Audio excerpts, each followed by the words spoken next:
Hello and welcome students to new video. और आज का जो वीडियो है वो एसिड बेस एंड सॉल्ट्स के ऊपर है। ठीक है, तो इस चैप्टर में बेसिकली चार मेन टॉपिक्स होते हैं, एसिड, बेस, सॉल्ट और एक इंडिकेटर है। ठीक है, इसको आप अलग से काउंटर कर लो, क्योंकि इंडिकेटर है तो बहुत छोटा सा टॉपिक्स, इसको वैल्यू भी बहुत कम मिलती है लेकिन इंपॉर्टेंट है। ठीक है, तो हम लोग जो ये चैप्टर पढ़ने वाले हैं एसिड, बेस एंड सॉल्ट, इसको हम लोग चार पार्ट में पढ़ेंगे और जो हमारे चारों टॉपिक्स उनको हर एक वीडियो में कवर करेंगे एकदम डिटेल में। ठीक है, तो आज वाला जो वीडियो है वो एसिड के ऊपर रहेगा। ठीक है, तो सबसे पहले चीज़, एसिड होता क्या है।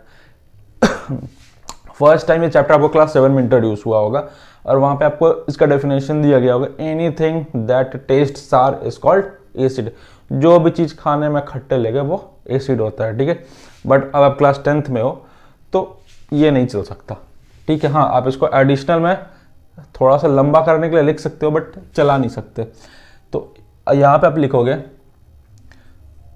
दो सब्सटेंस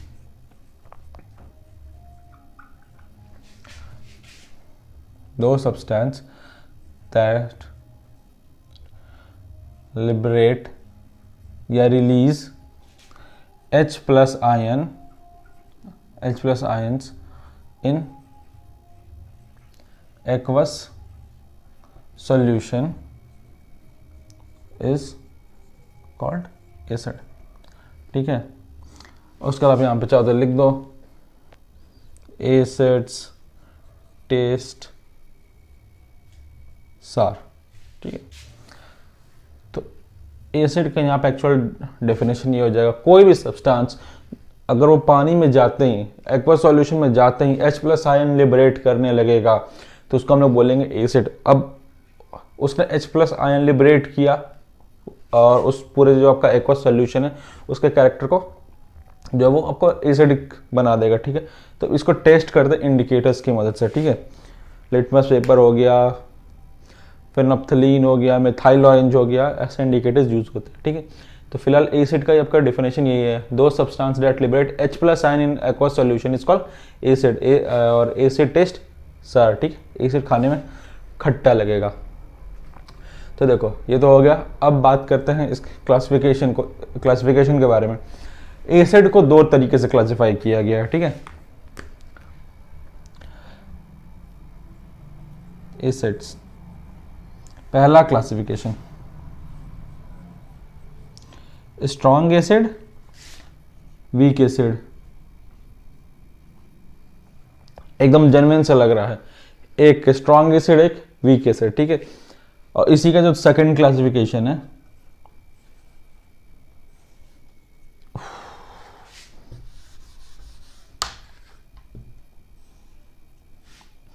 वो हो जाएगा कंसंट्रेटेड एसिड और डाइल्यूट एसिड। ठीक है, DIL डॉट एसिड, और आप लोग लैब में यही डाइल्यूट एसिड यूज करते हो। ठीक है, तो एसिड का डेफिनेशन, ये क्लासिफिकेशन। तो पहले हम लोग इस क्लासिफिकेशन को पढ़ते हैं, स्ट्रॉन्ग एसिड और वीक एसिड। ठीक है, दोनों होते एसिड ही, पर एक स्ट्रॉन्ग और एक, भैया बोलने का क्या मतलब है, ये दोनों क्या फिजिकली स्ट्रॉन्ग या वीक थोड़ी हो सकते हैं। तो अब बात करना था स्ट्रॉन्ग एसिड और वीक एसिड के बारे में। ठीक है, तो देखो क्लासिफिकेशन तो हमने देख लिया, स्ट्रॉन्ग एसिड, वीक एसिड, और एक था कंसंट्रेटेड और डाइल्यूट। तो पहले स्ट्रॉन्ग एसिड, वीक एसिड। तो स्ट्रॉन्ग एसिड क्या होगा, स्ट्रॉन्ग एसिड किसको बोलेंगे स्ट्रॉन्ग एसिड? दो एग्जाम्पल लेते हैं। ठीक है, वीक एसिड, दो एग्जाम्पल लेते हैं। एक है H2SO4 सल्फ्यूरिक एसिड, बहुत कॉमन है, सब जानते होंगे। और एक लेते हैं HCOOH, इसको बोलते हैं फॉर्मिक एसिड। चींटी काटती है तो यही आपके बॉडी में जाता है। ठीक है, तो देखो इसको जब आप उठा के एक्वा सॉल्यूशन में डालोगे तो एसिड का डेफिनेशन क्या था, कोई भी सब्सटेंस जो कि एक्वा सॉल्यूशन में जाते ही हाइड्रोजन आयंस को लिबरेट करे, रिलीज करे। तो अब जैसे इसको डालोगे एक्वा सॉल्यूशन में तो ये क्या करेगा, H प्लस HSO4 निगेटिव, ये कंपाउंड, तुरंत एक H+ आयन निकाल देगा, ठीक है। और ये इक्वेशन ये आपका यहाँ पे स्टॉप नहीं होने वाला है। इसके बाद ये जो कंपाउंड बचा ये वापस से टूटना शुरू करेगा, ये टूटेगा H+ प्लस SO4 2-। अब देखो यहाँ पे एक भी हाइड्रोजन इसके पास, एक भी हाइड्रोजन इसके पास नहीं, अब ये रुक जाएगा, ठीक है। यानी कंप्लीट आयोनाइजेशन, यानी पूरी तरीके से डिसोसिएट हुआ, पूरी तरीके से ये कंपाउंड टूटा है हाइड्रोजन को निकालने के लिए, ठीक है। पूरी तरीके से टूटा है सिर्फ हाइड्रोजन को निकालने के लिए। हाइड्रोजन निकल गया, बस इसका टूटना बंद हो गया। बोले अब नहीं टूटना, मेरे को हाइड्रोजन निकालना मेरा काम था, हाइड्रोजन निकल गया, एक यहाँ एक यहाँ, ठीक है। तो ऐसे को बोलते हैं स्ट्रॉन्ग एसिड, ठीक है। तो ये जो है वो आपका स्ट्रॉन्ग एसिड का एग्जाम्पल हो जाएगा। ऑब्वियसली बात है ये वीक एसिड का एग्जाम्पल है क्योंकि दो ही दी था। तो देखो इसमें क्या होता है, इसमें होगा एक H+,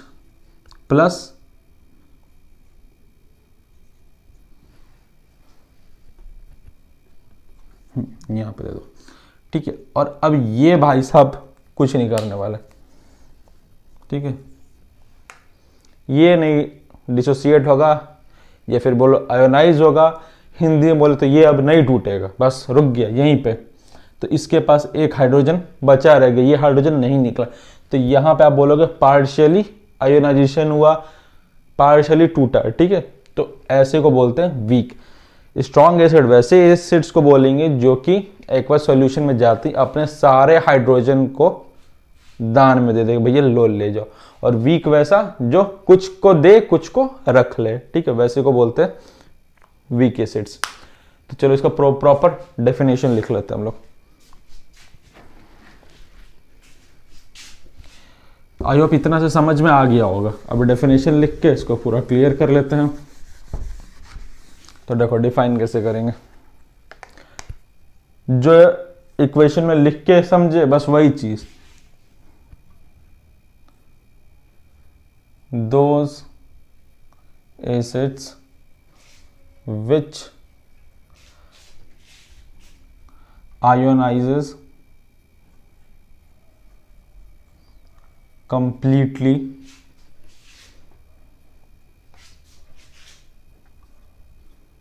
in aqueous solution is known as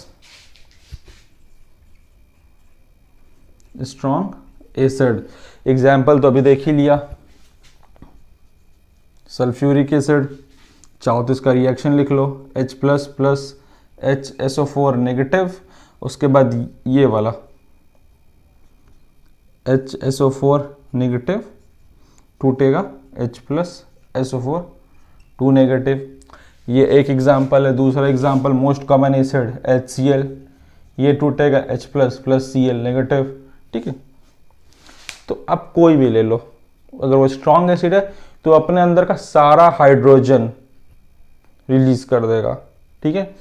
but अगर वो वीक है, वीक एसिड है, तब इसको बोल सकते हो those acids which partially dissociates या ionise in aqueous solution to liberate H+ ion. इसका डेफिनेशन थोड़ा सा और परफेक्ट हो जाएगा। those acid which ionize completely in aqueous solution to give H+ ion is known as strong acid, ठीक है। ये एकदम अब परफेक्ट हो गया। तो इसी तरह those acids which partially ionises in aqueous solution to give H+ ion is known as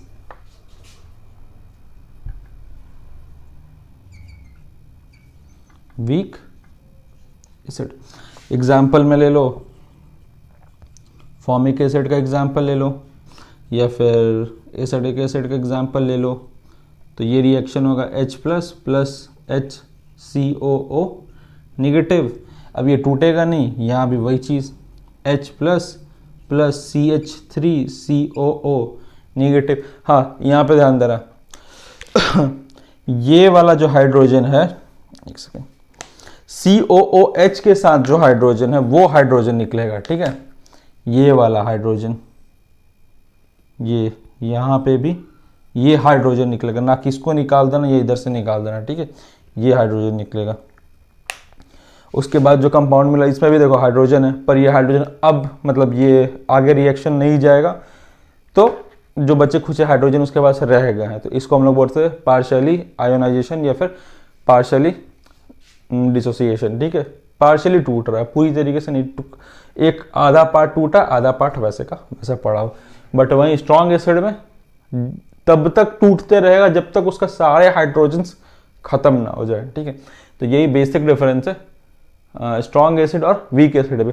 अब कईयों के दिमाग में सवाल आएगा कि यहाँ पे ये टूटना बंद नहीं हुआ, ये टूटते गया जब तक अपना सारा हाइड्रोजन दान में नहीं दे दिया, बट यहाँ पे रुक गया, क्यों, ठीक है। तो क्लास 11 में एक टॉपिक है इक्विलिब्रियम, ठीक है, उसी से इसको एक्सप्लेन कर सकता है, ठीक है। वही एक्सप्लेनेशन है इसका। इक्विलिब्रियम यहाँ पे ऑब्टेन कर लेता है, इसलिए इसके आगे वो नहीं टूटता। अब इक्विलिब्रियम क्लास 11th का है, उसको कोई और वीडियो में क्लास 11 के लिए वीडियो बनेगी, उसमें एक्सप्लेन कर देंगे, जिसको देखना होगा देख लेना, ठीक है। तो फिलहाल क्लास 10th के लिए इतना सफिशियंट है। तो अब बात कर लेते हैं सेकेंड टाइप या सेकेंड क्लासिफिकेशन के बारे में, जो था कंसंट्रेटेड एसिड और एक था डाइल्यूट एसिड,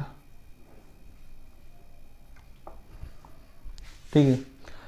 कंसंट्रेटेड एसिड बोलने का मतलब वैसा एसिड जिसमें H प्लस आयन जो है वो थोड़ा सा नॉर्मल से ज़्यादा रहे, ठीक है। मान लेते हैं कि ऑन एवरेज स्टैंडर्ड वॉल्यूम है कि अगर 100 ml का सॉल्यूशन है तो इसमें 50 H प्लस आयन होना चाहिए, ये स्टैंडर्ड है, ठीक है। अब क्या हो कि 100 ml में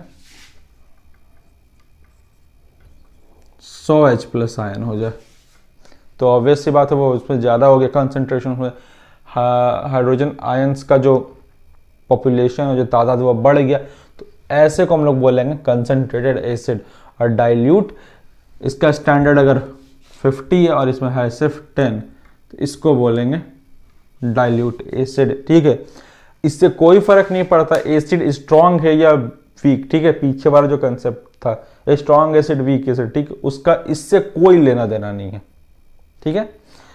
एग्जाम्पल से समझ लो, स्ट्रॉन्ग एसिड में हम लोगों ने पढ़ा था H2SO4, ठीक है।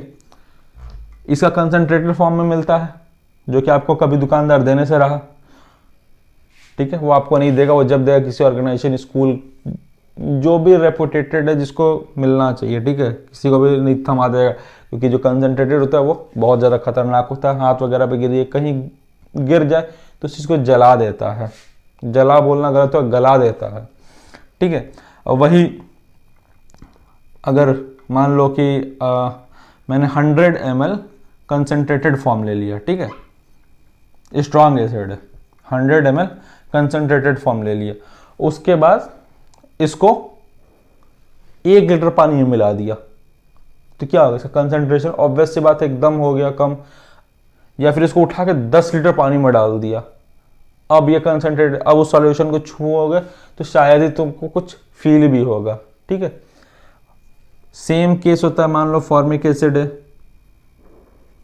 ठीक है, फॉर्मिक एसिड है, इसका 100 ml लिया, ठीक है, ये भी कंसंट्रेटेड आएगा। इसको अगर हमने 10 लीटर में ऐड कर दिया तो ये डाइल्यूट हो जाएगा।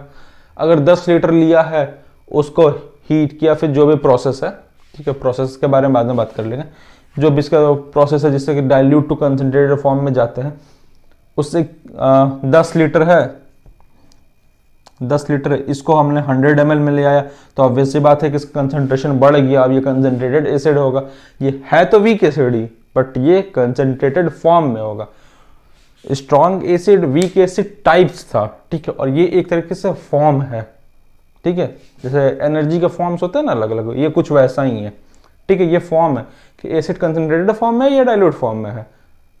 कंसंट्रेटेड फॉर्म आपको दे दिया, बोल देगा इस पानी में थोड़ा सा मिला लो, ये डाइल्यूट हो जाएगा, ठीक है। तो ये एक तरह से फॉर्म है और वो टाइप्स है, ठीक है। तो आई होप आपको इतना समझ में आ गया होगा यहाँ तक, वो स्ट्रॉन्ग एसिड वीक एसिड क्या था और कंसंट्रेटेड एसिड और डाइल्यूट एसिड क्या था। पर अगर एग्जाम में आपको इसका डेफिनेशन दे दे तो क्या करोगे, पूछ सकता है डिफाइन कंसंट्रेटेड एसिड, तो कुछ ना कुछ तो लिखना पड़ेगा ना, छोड़ के तो आ नहीं सकते। तो कंसंट्रेटेड एसिड में सिंपली लिख देना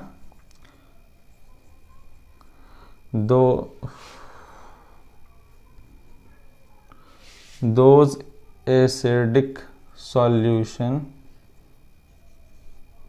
which have relatively high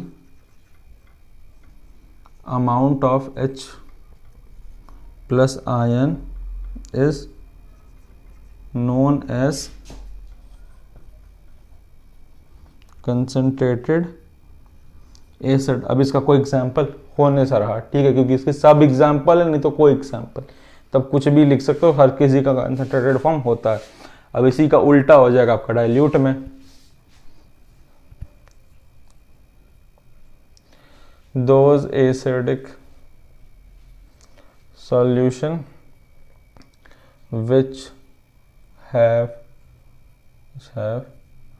a relatively less H plus ion is known as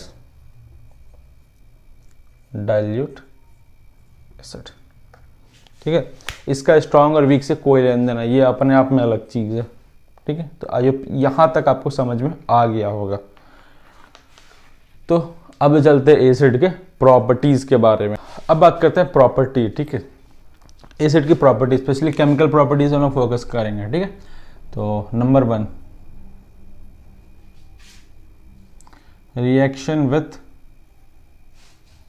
metals. अब कई लोग बोलेंगे नॉन मेटल, तो नॉन मेटल से रिएक्ट नहीं करता है, ठीक है। तो देखो क्या होगा, एग्जाम्पल, और मेटल ले लिए Zn, जिंक। तो देखो जब भी एसिड मेटल से रिएक्ट करेगा, हाइड्रोजन गैस इवॉल्व होगा, एकदम बनी बात है, आंख बंद करके लिख देना, एक compound plus hydrogen gas H2 evolve, ठीक है। अपवर्ड एरो इवॉल्व हो रहा है, ठीक है। अब क्या बच गया, Zn और Cl, इसको हटाओ, यहाँ लिखो ZnCl।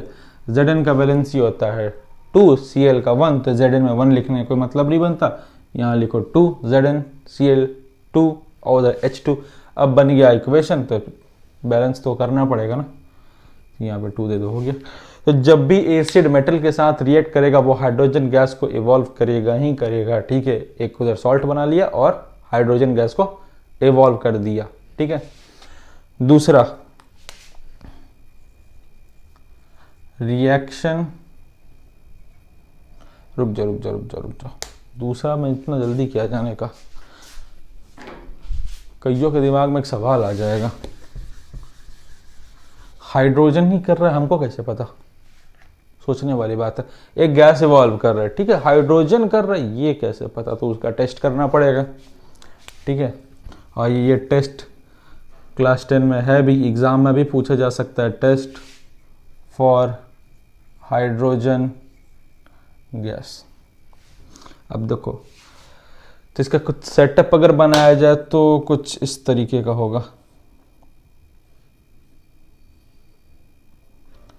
यहाँ पे जिंक डाल दो, जिंक ग्रैन्युल्स, ठीक है।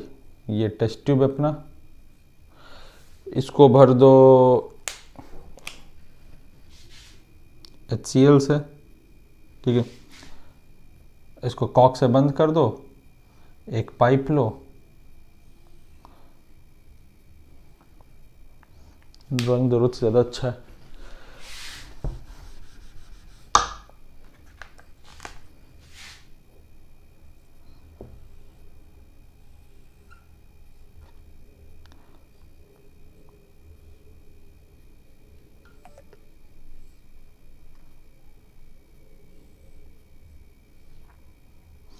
इसमें सोपी वाटर भर दो, ठीक है।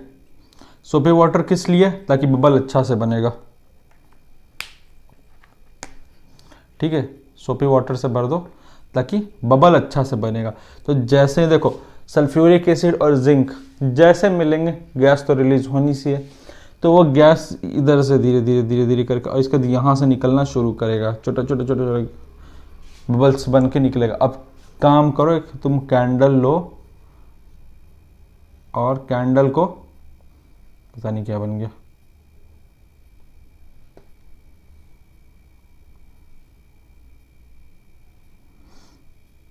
जो भी बन गया काम चला लो। कैंडल को लो और उस बबल के पास लेके जाओ, तो वहां पे वो दिवाली में जो गन पटाखे लगा के फोड़ते ना, पट पट पट पट आवाज करता है, वैसा पॉपिंग साउंड सुनाई देगा। यही कंफर्म करता, वही पॉपिंग साउंड कंफर्म करता है कि वो हाइड्रोजन है, ठीक है। तो एसिड मेटल के साथ रिएक्ट करेगा तो हाइड्रोजन बनाएगा, हाइड्रोजन गैस इवॉल्व करेगा सॉल्ट के साथ। तो और उसको टेस्ट करने का ये एक तरीका है, एक टेस्ट ट्यूब लो, उसमें एसिड डालो, मेटल डाल दो, ऊपर से उसको टेस्ट ट्यूब का जो मुंह है ऊपर से उसको कॉक से बंद कर दो, उसमें एक पाइप डाल दो और उस पाइप को सोपी वाटर के बकेट टब जो भी है उसके थ्रू पास कराओ ताकि बबल्स अच्छे से बने। और बबल्स के सामने जब कैंडल को लेके जाओगे तो वहाँ पे आपको पॉपिंग साउंड सुनाई देगा। तो ये हो गया टेस्ट फॉर हाइड्रोजन, ठीक है। आई होप इतना समझ में आ गया होगा। अब बात कर लेते हैं second, reaction with metal carbonates and bicarbonate या हाइड्रोजन कार्बोनेट भी जिसको बोलते हैं। अब बात करते हैं second property, second chemical property, reaction with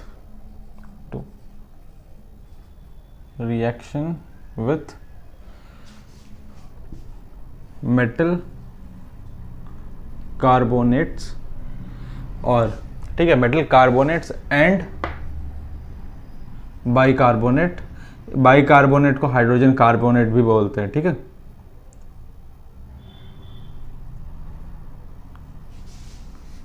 carbonates, इसी को हाइड्रोजन कार्बोनेट्स भी बोलते हैं,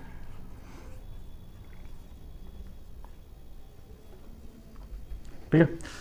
देखो होता क्या है इसमें,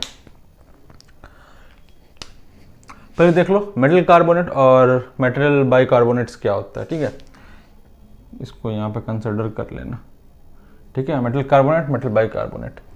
मेटल बोले तो M, कार्बोनेट CO3, CO3 का वैलेंसी होता है -2 और तो यहाँ मेटल पे आ गया 2। अब देखो मेटल अगर ग्रुप 1 का है तो उसका वैलेंसी 1 होगा, ठीक है। तो इसमें कुछ नहीं लगेगा, तो ऐसे मेटल कार्बोनेट चल जाएगा। अगर बाइकार्बोनेट वही बोलता है तो MHCO3, ठीक। ये है मेटल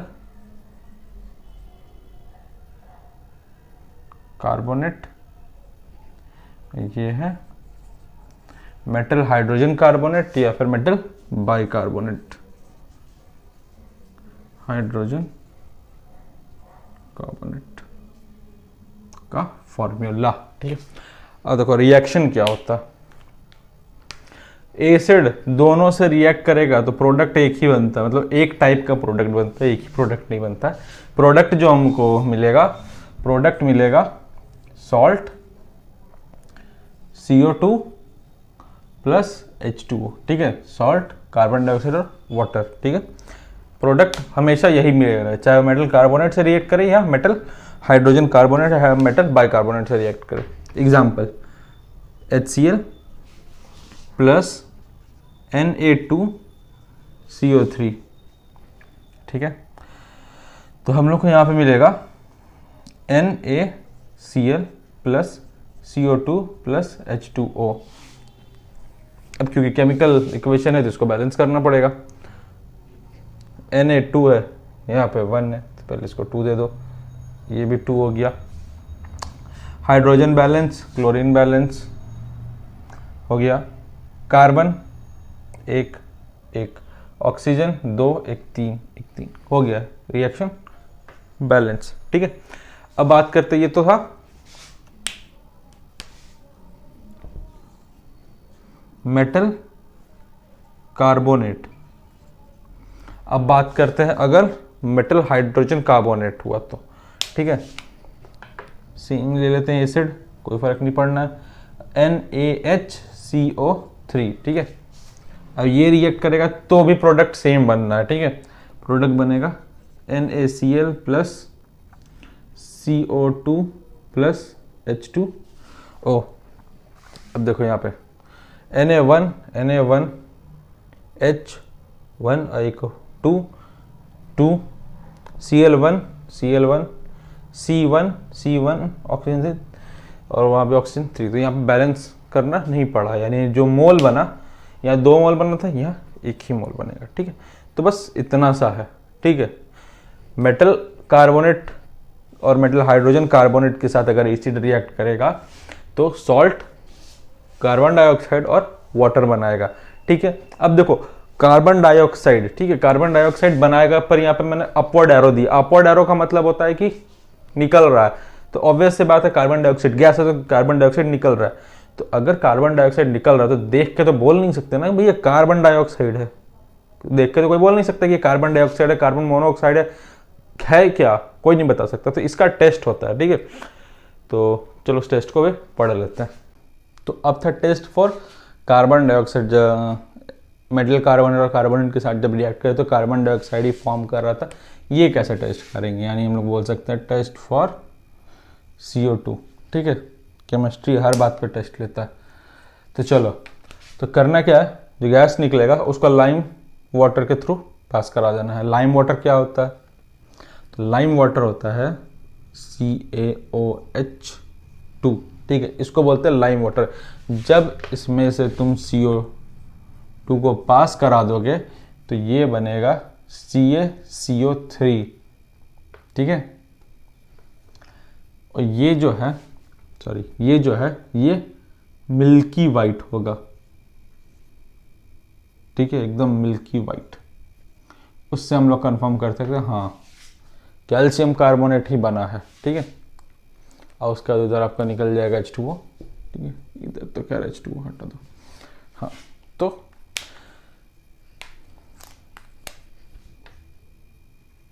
लाइम वाटर, ठीक है। तो लाइम वाटर में से जब भी सब कार्बन डाइऑक्साइड को पास कराओगे तो वो उसको क्या करेगा, मिल्की वाइट कर देगा, एकदम ऐसे कलरलेस होता है। ये जो है लाइम वाटर कलरलेस होता है, लेकिन जब कार्बन डाइऑक्साइड पास होता करेगा तो मिल्की वाइट हो जाएगा। तो उसे समझ में आ जाएगा कि हाँ भैया जो गैस पार करवा इसमें से वो अपना कार्बन डाइऑक्साइड है, दूसरा कोई नहीं है। अब बात करते हैं थर्ड प्रॉपर्टी, एकदम मामूली सा है, रिएक्शन विथ मेटेलिक, कहाँ गया, मेटेलिक ऑक्साइड। देखो ऑक्साइड दो तरीके के हो गए, metallic oxide, non metallic oxide. तो भैया मेटेलिक ऑक्साइड ही हम लोग पढ़ने वाले, नॉन मेटेलिक ऑक्साइड नहीं पढ़ेंगे। अब कई लोग बोलेंगे क्यों नहीं पढ़ेंगे, क्योंकि नॉन मेटेलिक ऑक्साइड जो होता है वो नेचर, उसका जो नेचर होता है वो एसिडिक होता है। अब एसिड के साथ रिएक्ट करने से रहा तो, और ये जो मेटेलिक ऑक्साइड है इसका जो नेचर है वो बेसिक नेचर होता है, होगा, लिख देते हैं बेसिक इन नेचर। अब क्योंकि बेसिड है तो भैया एसिड तो इसके साथ रिएक्ट कर ही सकता है, ठीक है। तो जब भी एसिड मेटेलिक ऑक्साइड के साथ रिएक्ट करेगा तो वो सॉल्ट और वाटर का फॉर्मेशन करेगा। तो चलो अपना सस्ता वाला एसिड ले लेते हैं, मेटेलिक ऑक्साइड। कौन सा मेटेलिक ऑक्साइड लिया जाए, K2O लेते हैं,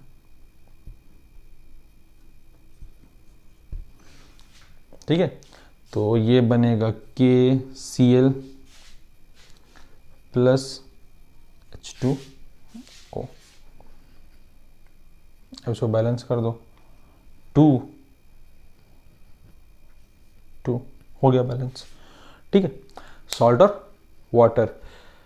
अब देखो एसिड विथ मेटेलिक ऑक्साइड, पर यहां पे एक्चुअली जो चीज हुआ,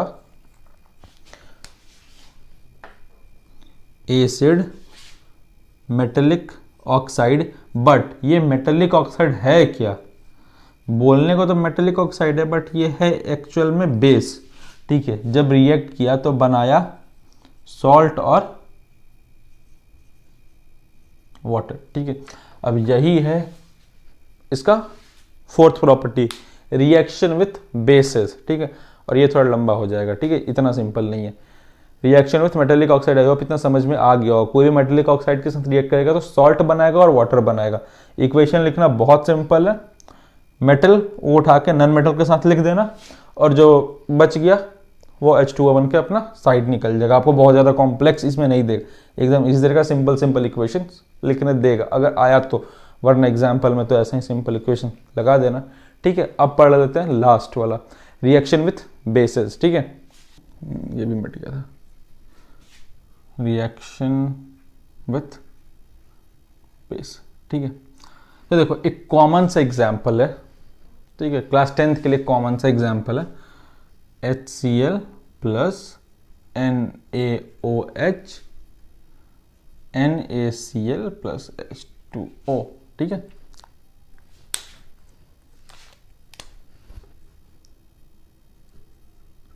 एसिड बेस मिलके बना लिया सॉल्ट और वाटर, ठीक है। बट अब देखो यहाँ पे दोनों स्ट्रांग है, ठीक है, ये भी स्ट्रांग ये भी स्ट्रांग, बट क्या होगा जब स्ट्रांग और वीक मिल जाए, ठीक है, यानी strong acid plus weak base. South Africa West Bengal नहीं है, स्ट्रांग एसिड वीक एसिड, ठीक है। तो स्ट्रांग एसिड में तो इसी को ले लेते हैं, और वीक बेस आपका अमोनिया NH3, तो यहाँ बनेगा NH4Cl, हाँ ठीक है, ठीक है, NH4। अब एक्वा सॉल्यूशन में होगा तो फिर वाटर तो बनना है। तो देखो बना तो भैया सॉल्ट, और ये सॉल्ट का जो नेचर होगा वो एसिडिक होगा, ठीक है, एसिडिक इन नेचर होगा। अब यही मान लो यहाँ पे हो जाएगा Na+SB, ठीक है। तो वीक एसिड में क्या लोगे, फॉर्मिक एसिड ले लो या एसिडिक एसिड, चलो फॉर्मिक ही ले लेते हैं, प्लस स्ट्रॉन्ग बेस वही वाला ले लेते हैं। ये भी ले सकते हो या फिर इसके जगह पे चलो दूसरा एग्जांपल दे देंगे, ठीक है। तो यहाँ पे जो रिएक्शन आएगा, जब ये रिएक्शन आगे जाएगा तो ये हम लोग को मिलेगा HCOONA प्लस H2O, तो ये होगा बेसिक सॉल्ट, ठीक है ये भी सॉल्ट, ठीक है। अब इसी की जगह दूसरा एग्जांपल ले सकते हो, दोनों कंपाउंड चेंज कर लो, एक कंपाउंड चेंज करो।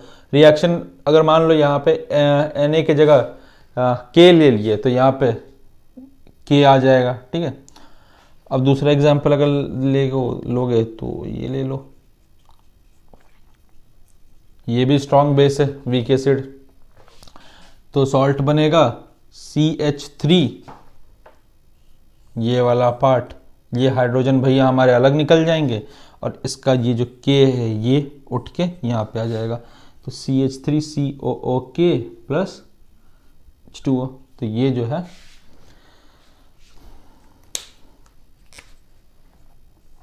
है basic salt. I hope acid यहाँ तक सबको समझ में आ गया होगा। तो ये था एसिड का क्लासिफिकेशन, एसिड का केमिकल प्रॉपर्टीज। फिजिकल प्रॉपर्टी में कुछ खास नहीं है, एसिड रेड लिटमस को ब्लू बनाता है, टेस्ट करने पे खट्टा लगता है, पीएच स्केल में उसका जो रैंक मतलब जो कलर है डिवीजन है वो 1 to 6 आएगा। पीएच स्केल, लिटमस पेपर, ये सब लोग इंडिकेटर्स में पढ़ने वाला, ठीक है। फिलहाल कितना जान लो, तो एसिड का जो मेन और ये इंपॉर्टेंट जितने टॉपिक्स थे वो इतना ही था, ठीक है। अब जो थोड़ा बहुत बच गया वो हम लोग इंडिकेटर्स में कवर कर लेंगे। तो आई होप आपको इतना समझ में आ गया होगा। मिलते हैं नेक्स्ट बेस वाले टॉपिक में।